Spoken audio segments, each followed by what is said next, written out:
로마서 12장입니다. 로마서 강의 14번째 시간입니다. 로마서 12장은 아주 특별한 테마 두 가지를 우리에게 일러주고 있습니다. 첫째가 예배를 어떻게 드려야 하는가, 또 두 번째가 교회의 건축 원리, 이 부분을 가지고 사도 바울이 로마 교회 성도들에게 이에 관해서 귀중한 진리의 말씀을 전하고 있습니다. 예배는 우리가 늘 드리고 있습니다. 교회에 출석하는 성도님들이라면 예배가 무엇인지 잘 아실 겁니다. 성경적인 예배에 대한 말씀은 기회 있을 때마다 많은 경로를 통해서, 성경을 통해서, 가르침을 통해서 또는 공부를 통해서 아실 겁니다. 예배에 대한 말씀이 요한복음 4장에 예수님이 사마리아 여인과 만났을 때 하신 말씀이 처음 성경에 등장하는 것 같습니다. 신약 성경에서 보면 그렇습니다. 그것을 기준해서 말씀을 드리면 하나님께서는 진정으로 참으로 예배하는 자들을 찾으신다. 그래서 아버지께서 그러한 예배를 받고자 하시는데, 예배하는 자들은 영과 진리로 예배를 드려라, 그래야 한다라고 가르치고 계십니다. 아버지께서 찾으시는 것이 예배인데, 예배 드리는 자들은 영과 진리로 예배를 드리라. 전에 이제 개역 한글 성경에는 신령과 진정으로 드리라 이렇게 번역이 되어 있어서 신앙생활을 오래 하신 분들은 그것을 더욱 그 언어가 더 깊이 각인되어 있을 거라고 생각을 합니다. 그 말을 풀어 쓴 말이, 신령과 진정이라는 말이 영과 진리로 그렇게 바뀐 겁니다. 올바르게 번역이 됐다. 저는 그렇게 생각을 합니다. 예배를 드릴 때 그러니까 영과 진리로 예배를 드리라는 겁니다. 오늘 말씀도 그와 같은 맥락에서 사도 바울은 로마 교회에 편지하고 있습니다. 그러므로 형제들아, 내가 하나님의 모든 자비하심으로 너희를 권하노니 너희 몸들을 하나님이 기뻐하시는 거룩한 산 한 제물로 드리라. 이는 너희가 드릴 영적 예배니라. 결론은 영적 예배라는 거죠. 영으로 드리는 예배, 하나님이 찾으시는 예배, 기뻐하시는 예배는 영으로 드리라. 영과 진리로 드리라고 하신 예수님의 말씀과 부합하는 오늘 말씀입니다. 그런데 너희 몸들을, 너희라고 하는 것이 이제 우리가 오해하면 각자로 받아들일 수가 있습니다. 로마서 12장에 드디어 사도 바울은 교회를 구체적으로 일러주고자 하십니다. 12장 1절에서부터 너희 몸들을, 몸이 아니고 몸들입니다. 그러니까 각자죠. 너희라고 하는 건 교회인데, 교회를 구성하고 있는 각자들, 그것을 한 제물로 드리라, 이렇게 이해하시기 바랍니다. 그러니까 교회가 처음 교회적으로 한 몸을 이루어서 예배를 드리라. 그런데 거룩한 산제물이라고 하는 표현이 되어 있습니다. 거룩하다는 건 구별됐다는 거죠. 구별된 걸 저는 이렇게 생각을 합니다. 성별되고 구별된 것은 예수님의 것으로 분류가 됐다, 구별이 됐다, 이렇게 이해하시면 됩니다. 그러니까 사람의 것들이 제거된 상태에서 여러 사람들이 같은, 예수님의 생각으로 같은 생각으로 하나님께 예배드리는 것, 그것이 이제 거룩한 한 제물로 예배드리는 것이고, 그것이 영적 예배다. 개역 한글 성경에서는 이제 합당한 예배라고 이렇게 번역이 되어 있었습니다. 근데 이제 개역 개정 성경에 영적 예배다, 곧 합당한 예배라는 거죠. 하나님이 기뻐하시는 예배, 그걸 설명하고 있는데, 그것은 우리는 이제 교회의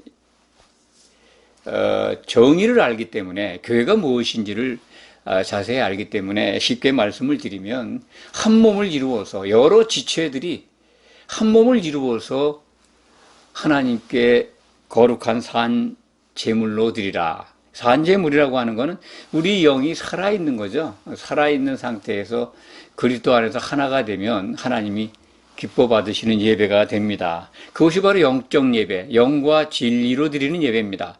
그리스도 안에서, 진리 안에서 영으로 드리라. 그런 말씀입니다. 그렇다면 영으로 드리는 예배를 우리가 좀 더 자세하게 알아야 합니다. 구체적으로 알아야 합니다. 관념적으로만 이해해서는 올바른 예배에 도달하지 못할 거라는 생각이 듭니다. 영으로 예배 드리는 것은 우리가 거듭난 사람들만 영으로 예배 드릴 수 있습니다. 교회에 들어와 있다 하더라도, 예배에 참석한다 하더라도 영이 거듭나지 않은 사람이 있다면 그것은 하나님께 드리는 예배가 하나님께서 받으실 수 있는 예배가 아닙니다. 우리가 영이 거듭난다고 하는 말씀을 과거에 많이 기회 있을 때마다 설명을 드렸습니다. 영이 거듭난 것은 아담 이후에 죽어있던 우리 각자의 영이 그리스도를 향하여 믿을 때 영이 거듭나게 되어 있습니다. 그것은 요한복음 3장에 기록되어 있죠.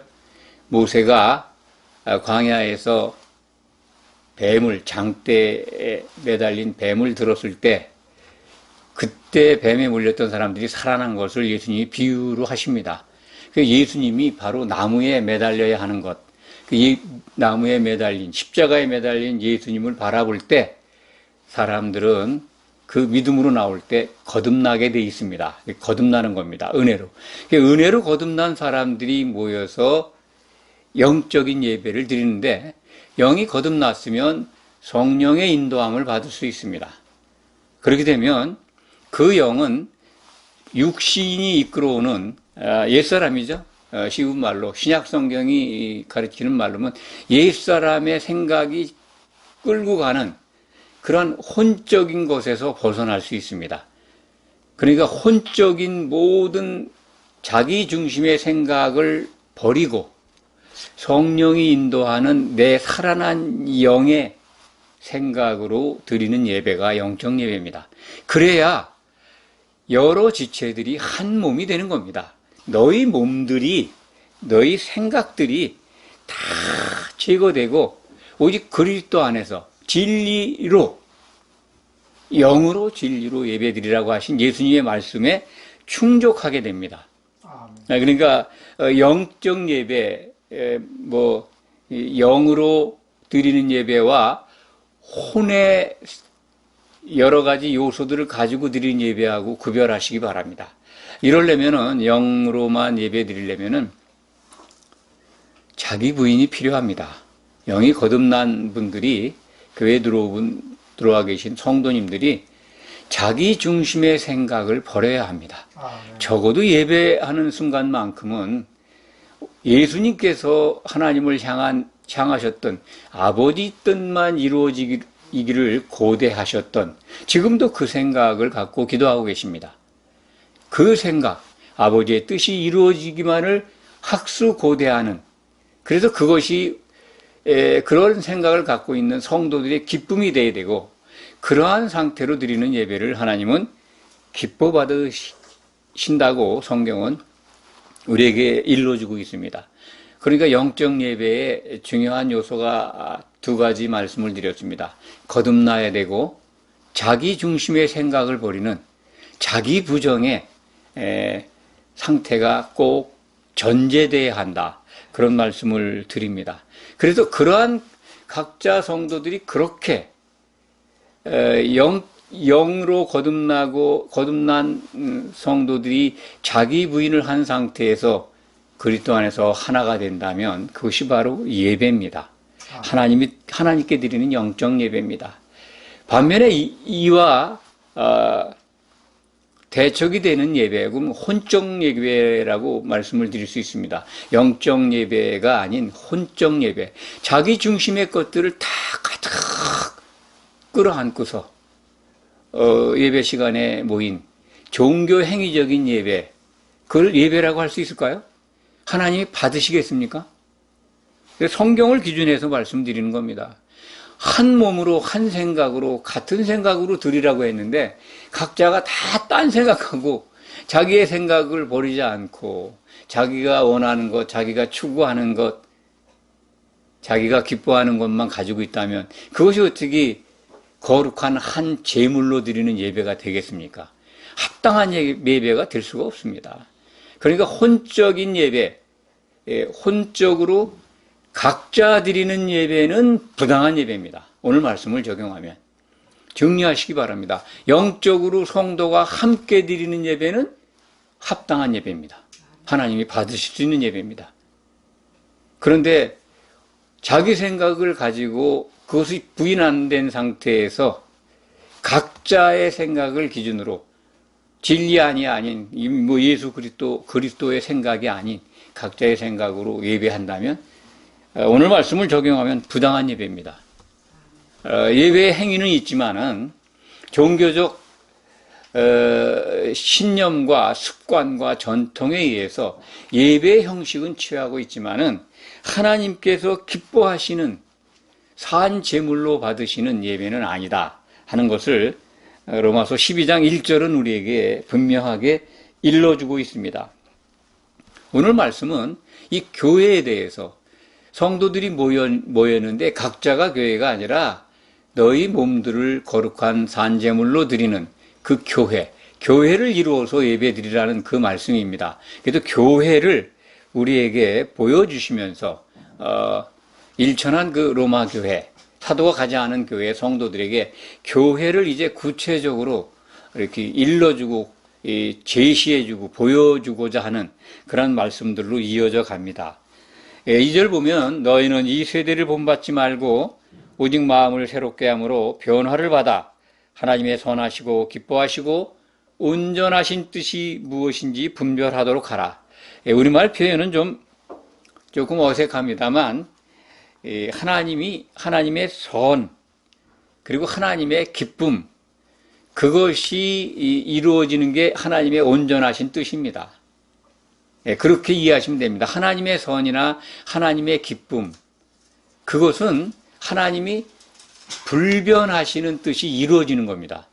창세전에 세우신 뜻이 있는데 그것을 이루시는 것이 하나님의 선이고 하나님의 기쁨이라는 겁니다. 그게 뭔지를 알아야 한다는 겁니다. 교회는. 그러면 이해가 되시죠? 2절 말씀이 뭐 표현은 그렇습니다만 쉽게 이해가 되실 줄 믿습니다. 그럼 하나님의 선이 뭐냐? 하나님의 선을 또 이제까지 교회와 성도들이 많이 오해하고 있습니다. 선행을 행위로서 하나님의 선을 이루려고 합니다. 그것은 여러 가지 신앙적 요소가 있습니다. 뭐 헌금을 많이 한다든지 전도를 많이 한다든지 봉사를 많이 한다든지 구제를 많이 한다든지 이런 것들이 선행으로 하나님의 선행으로 이해합니다. 물론 그런 것들도 포함되지만은 하나님이 정말 기뻐하시는 선은요, 하나님이 세우신 그 목표, 그 뜻을 알고 그것을 위해서 일하는 성도들을 기뻐하십니다. 하나님이 기뻐하시는 그거예요. 교회로 세워지는 겁니다. 창세전에 하나님이 세우신 온전하신 뜻은 하나님의 아들들을 얻는 겁니다. 교회를 통해서. 예수 그리스도를 통해서. 예수 그리스도의 그 십자가의 피로 아들들을 구속해서 그리고 이기는 자가 되게 해서 아들들이 되게 하고 그들로 어린 양의 신부가 되도록 하는 것. 그래서 그리스도와 교회가 결혼하는 것. 어린 양과 그의 아내가 결혼하는 것. 그것이 하나님이 세우신 온전하신 뜻입니다. 이것을 기뻐하시는 거예요. 그러려면 성도들이 무엇을 해야 되겠습니까? 그 뜻에 맞춰서 하나님이 기뻐하시고 선하신 그 뜻이 무엇인지 분별한다면 이제 3절 이하에 나오죠. 교회의 지체로 너희가 부름을 받았는데 어떻게 해야 되는지를 그 매뉴얼을 알려주고 계십니다. 물론 이 로마서 12장에 기록되어 있는 말씀 고린도전서 12장에도 유사하게 기록되어 있습니다. 고린도전서에 뭐 좀 더 자세하다라는 표현을 쓸 수 있을 거라고 봅니다. 3절, 4절을 함께 읽겠습니다. 내게 주신 은혜로 말미암아 너희 각 사람에게 말하노니 마땅히 생각할 그 이상의 생각을 품지 말고 오직 하나님께서 각 사람에게 나누어 주신 믿음의 분량대로 지혜롭게 생각하라. 믿음의 분량대로 지혜롭게 생각하라. 사도가 할 일이 있고 성도가 할 일이 있다라는 걸 신약 성경을 통해서 우리 구별할 수 있습니다. 또 성도들 간에도 하나님이 나눠주시는 은사대로 하는 일들이 이렇게 나타나 있습니다. 그것을 계속해서 4절 이하가 우리에게 일러줍니다. 4절, 우리가 한 몸에 많은 지체를 가졌으나 모든 지체가 같은 기능을 가진 것이 아니니 이와 같이 우리 많은 사람이 서로 그리스도 안에서 한 몸이 되어 서로 지체가 되었느니라. 한 몸이 되어서 서로 지체가 되었다. 한 몸에 많은 지체가 있다라고 하는 것은 고린도전서 12장에서도 몸을 비유합니다. 눈이 발더러 너 필요 없다. 귀가 이런 신체의 중요한 부분들이 서로 다투면 되겠느냐, 그런 비유를 통해서 하신 말씀이 있는데 오늘도 같은 맥락이죠. 사람 몸을 비유하고 있습니다. 교회를. 그리스도의 몸이니까, 그리스도의 몸이 교회니까 그 교회를 이루고 있는 성도들, 각 성도들이 그 몸의 지체라는 겁니다. 얼마나 많은 지체가 있습니까? 그러니까 그 지체들이 서로 연결되고 결합되고 유기적으로 상호작용을 해서 그 몸이 온전해지도록 자라게 해야 합니다. 그게 교회가 세워지는 원리고 하나님이 정하신 교회 건축의 헌법이라고 할까요? 교회가 세워지는 방법은 그것밖에 없습니다. 그런데 그것을 성도들 스스로 그렇게만 하게 버려두지 않으셨습니다. 하나님은 교회 건축에 꼭 필요한 성령을 보내주셨습니다. 예수님이 승천하실 때, 부활 승천하실 때 그걸 약속을 하셨죠. 그래서 오순절에 사도들이 먼저 성령을 받습니다. 성령의 강림이 있었고 사도들의 말을 듣고 성도들이 그날에 3,000명이나 더 되는 사람들이 교회의 지체로 모여서 신약 교회가 출발하게 됩니다. 그러니까 우리가 이 교회라고 하는 그리스도의 몸의 지체다, 이것을 잊어버리면 안 됩니다. 한국 교회는 특히 이 각자가 교회라는 성경적이지 않은 가르침을 오랜 기간 동안 심어져 와서 성도들이 많이 오해하고 있습니다. 이 말씀을 드리면 굉장히 불편해합니다. 내가 예수님의 신부고 또 각자가 교회인데 교회가 교회 지체라뇨? 이렇게까지 반문하는 사람들이 있습니다. 이렇게 명시되어 있지 않습니까? 한 교회, 완성된 하나의 교회, 그리고 완성된 그리스도의 신부를 얻고자 하나님이 지금 일하고 계십니다. 하나님의 목적을 오해하니까 이런 성경 말씀이 있어도 사람들이 전해준, 교회에서 잘못 전해준 교훈에 그냥 매몰돼 가지고 생각을 바꾸려고 하지 않습니다. 참 안타깝습니다. 이 부분이 정말 너무나 오랜 기간 동안 그런 것들이 쌓여 있어서 저도 참 어찌 할 수가 없습니다. 이렇게 성경에 있는 대로 말씀만 드릴 뿐입니다. 그것을 받아들이고 거부하는 것은 성도님들의 몫이라고 생각을 합니다. 그래서 6절 이하에 보면 이 교회에 주신 은사에 대해서 설명하고 있습니다. 이 은사는 성령을 통해서 주시는 겁니다. 고린도전서 12장은 이제 성령의 은사로 표현이 되어 있는데 로마서에서는 이 성령이라는 단어는 등장하지 않습니다. 요 12장에서. 그래서 보면은 고린도전서는 9가지의 은사를 로마서는 7가지의 은사를 이렇게 나열하고 있는데 그것은 다 맞는 말씀입니다. 그래서 표현이 이렇게 구분해서 성도들에 따라서 이해하기 쉽게 기록한 것으로 저는 생각을 합니다.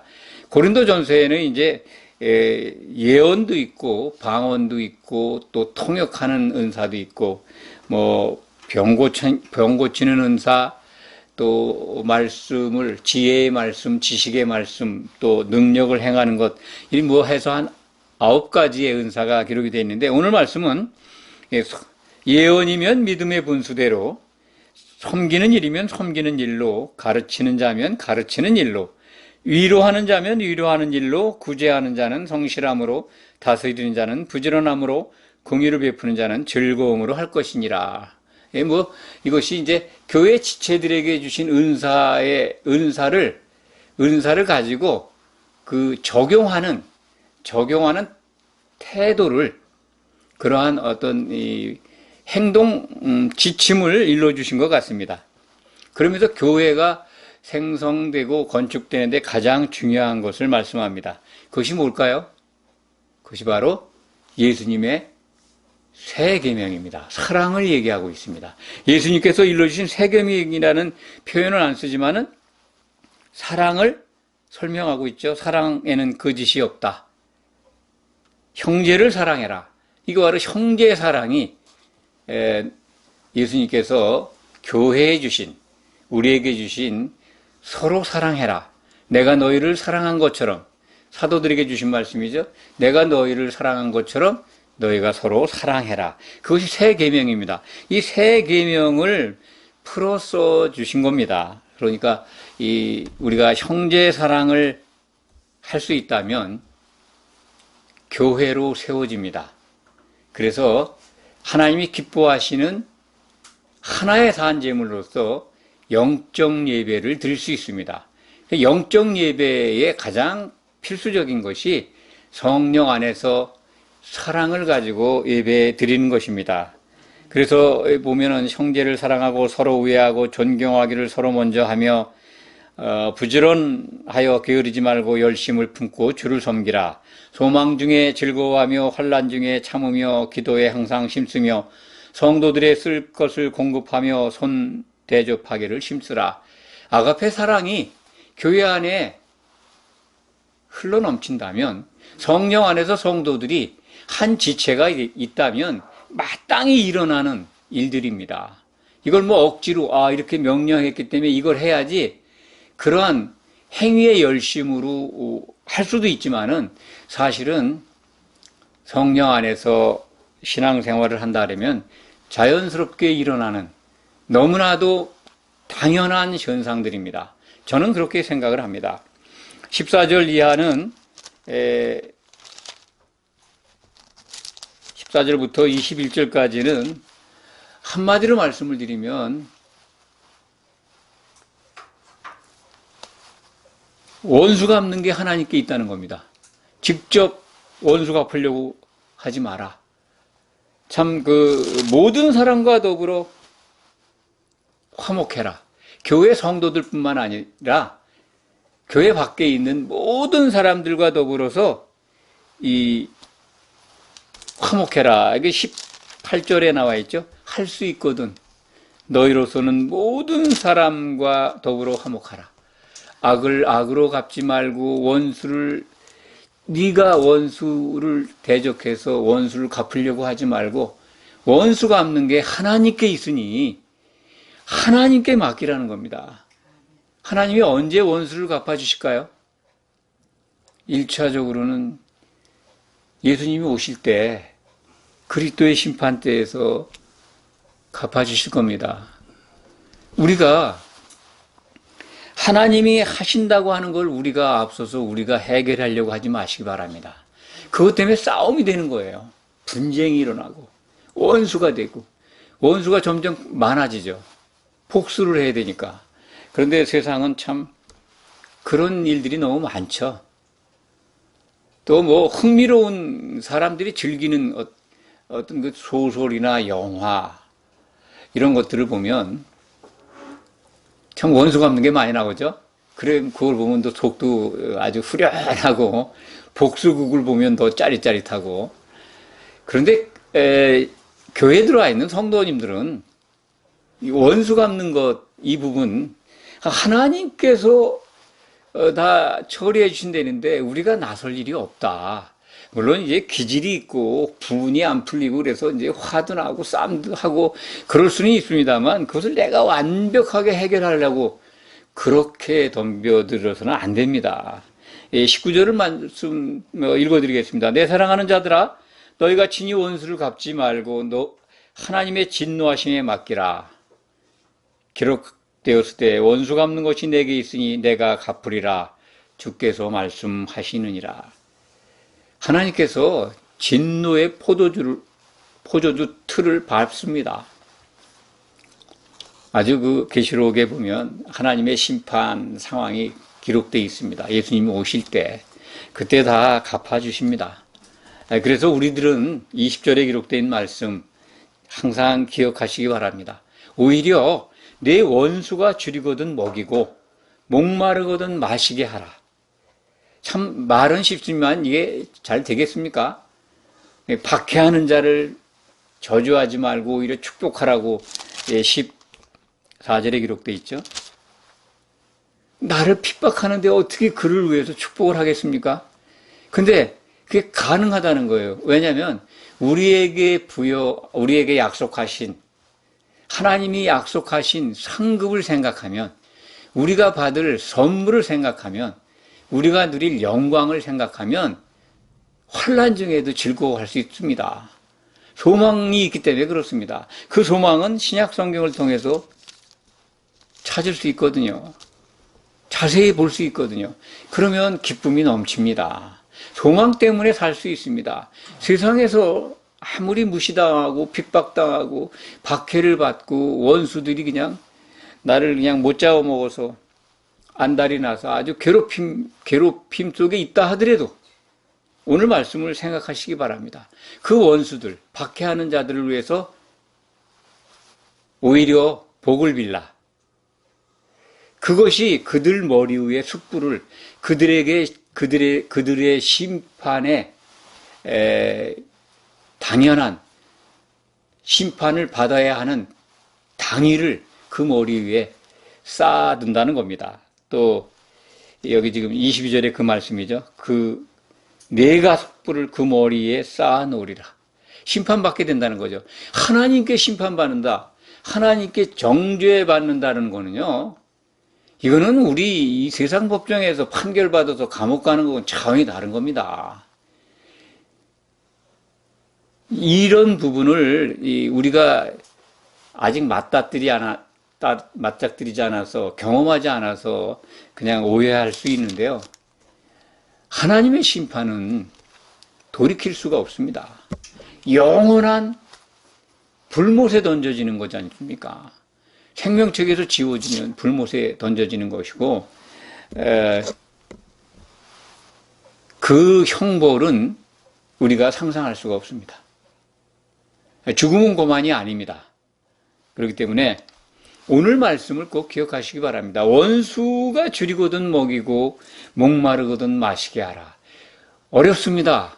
우리들의 기질과 우리들의 생각과 우리들의 자존심과 우리들의 복수심과 악을 정의롭게 부숴야 된다고 하는 사회정의 차원에서 신앙생활 한다면 매우 어려운 말씀입니다.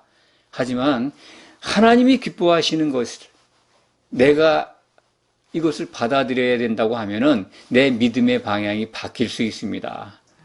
사회정의를 부르짖어가면서 교회 안에서 우리를 핍박하는 자들을, 우리를 대항하는 자들을, 우리를 못살게 구는 세력들을 쳐 부숴야 된다. 참 맞서 싸워야 된다.